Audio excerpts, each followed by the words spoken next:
नमस्कार, मैं हूं वेंकटेश और आप देख रहे हैं लाइव सिटीज़। बिहार विधानसभा चुनाव से पहले जो राज्य की सरकार है उसने एक विशेष कार्यक्रम शुरू किया है।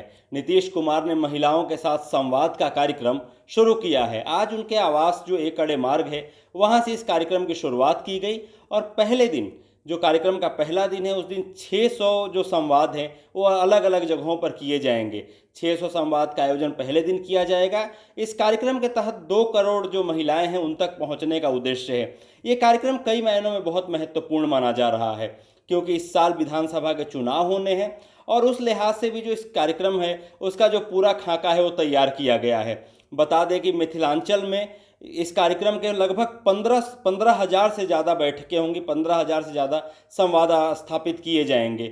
अगर हम 2020 चुनाव का जिक्र करें तो 2020 के चुनाव में जो मिथिलांचल की 60 विधानसभा सीटें हैं उसमें से 40 एनडीए के खेमे में आई थी, तो जो बाकी की 20 है वो इंडिया ब्लॉक के हिस्से में गई थी।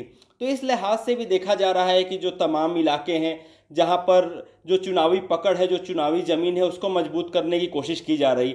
साथ ही अगर हम जिक्र करें जो ये सरकार है, जो 20 साल की सरकार है, उसमें जो महिलाओं को लेकर के कई सारी योजनाएं चलाई गई हैं।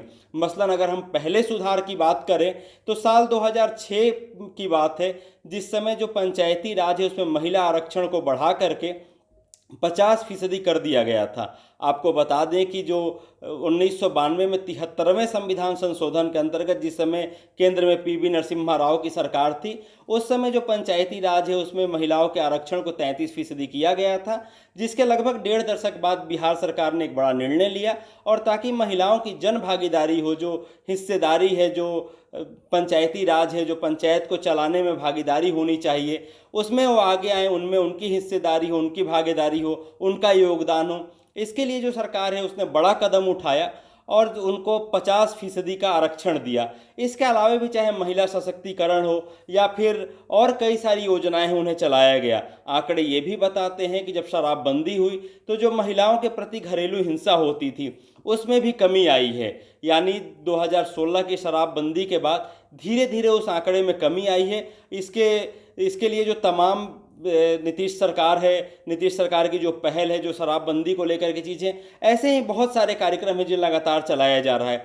लेकिन जो इस बैठक के दौरान जो सबसे ज़्यादा कार्यक्रम होगा वो मुजफ्फरपुर में होगा। मुजफ्फरपुर में 3507 बैठकें रखी गई हैं, वहीं पूर्वी चंपारण में 3401, समस्तीपुर में 3314, मधुबनी में 3205। अगर हम सबसे कम की बात करें तो लखीसराय में 548, शिवहर में 542 और शेखपुरा में 434 बैठकें रखी गई हैं। इसको जो पिछला लोकसभा का चुनाव हुआ उससे भी जोड़ करके देखा जा रहा है और आगामी विधानसभा का चुनाव है उससे भी इसे कनेक्ट करके देखा जा रहा है। लगातार हम देख रहे हैं कि जो बिहार की विधानसभा का चुनाव है उसके लिए जो तमाम राजनीतिक दल हैं वो लगातार योजना बना रहे हैं और अलग अलग जो समीकरण है उसे साधने की कोशिश कर रहे हैं। ये जो संवाद कार्यक्रम है इसको उससे भी जोड़ करके देखा जा रहा है। हालांकि हमने पूर्व में भी देखा है कि जो महिलाओं के जब जिक्र होता है तो जो नीतीश कुमार के नेतृत्व में सरकार बनी है उसने कई सारे काम किए हैं, कई सारी ऐसी योजनाएं हैं जिसको महिलाओं के लिए विशेष तौर पर चलाया गया है।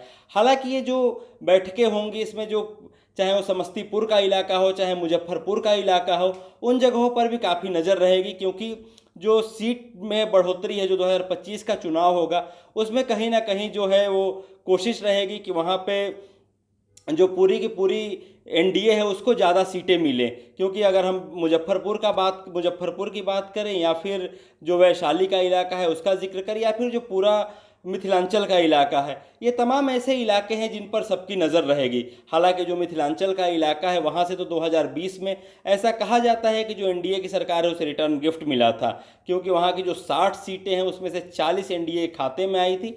तो इस बार भी जो वहाँ का पूरा इलाका है उस पर बारीकी से नज़र रहेगी। साथ ही जो सीमांचल का इलाका है वहाँ भी जो एनडीए की सरकार है उसकी नज़र रहेगी। फिलहाल जो तमाम योजनाएं हैं उसको महिलाओं तक पहुँचाना है, इसके लिए जो ये सरकार है लगातार काम कर रही है। उन्हें जो महिलाओं के पास जो महिलाओं की भागीदारी हो, महिलाएं जो तमाम योजनाएं हैं उससे अवगत हो, इसी के लिए कार्यक्रम चलाया जा रहा है। सरकार का साफ तौर पर कहना है जो भागीदारी है वो लगातार बढ़े और जो महिलाएं हैं वो आगे आएँ, वो आत्मनिर्भर बने। ये जो केंद्र सरकार की भी योजना है आत्मनिर्भर बनना, महिलाओं को आत्मनिर्भर बनना, आधी आबादी को आत्मनिर्भर बनाना, इसके लिए भी इस कार्यक्रम को शुरू किया गया है। तो इस कार्यक्रम के राजनीतिक मतलब या वोट के मतलब चाहे जो हो, लेकिन एक मतलब तो साफ दिख रहा है कि जो आधी आबादी है उसका विकास हो, उसके लिए सरकार पूरे जोर शोर से काम कर रही है। इसी के क्रम में हम देखते हैं कि जो जीविका योजना है इसको भी शुरू किया गया था। बालिका पोशाक काफ़ी समय से चलाया जा रहा है और इस योजना के तहत भी जो महिलाएं हैं उनको कैसे सशक्त बनाया जाए, उनको शिक्षित बनाया जाए, वो स्कूलों तक पहुँचे, इसके लिए भी सरकार ने बहुत सारी पहल की है। सरकार लगातार ये कोशिश कर रही है कि चाहे वो शिक्षा हो, स्वास्थ्य हो, बाकी के क्षेत्र हों, उन तमाम जगहों पर आए महिलाएं और उनकी भागीदारी हो, जिससे जो समाज को विकसित किया जा सके।